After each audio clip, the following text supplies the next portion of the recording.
Sarmīte Elerte.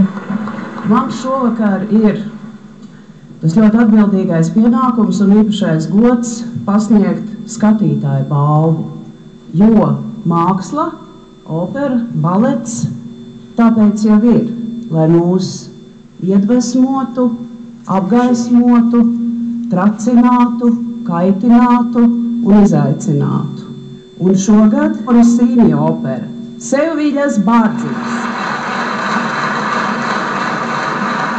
Šīs operas režisors Aiks Karapetjans, diriģents Modests Pitrens, kostīmu mākslinieks Kristīna Pasternaka un nav klāt, diemžēl, Ieva Kauliņa.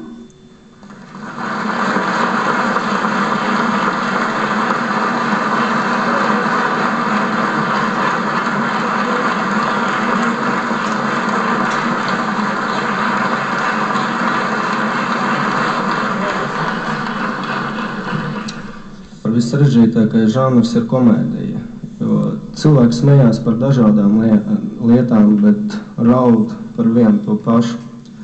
Bet man kā debitantam uz skatuves vispār būtu neiespējams kaut ko izdarīt, ja nebūtu mans kolektīvs. Un tas ir, protams, diriģents galvenais Modests Pitrens, tas ir Andris Veismans, otrais diriģents, un scenogrāfija Ieva Kauliņa, mākslinieca Kristīna Pasternaka, un visi pārējie dziedātāji, nedziedātāji arī. Paldies visiem, kas vispār man klausījās, un kas grib ar mani vispār runāt. Es gribu vēl pateikt par vienu departamentu.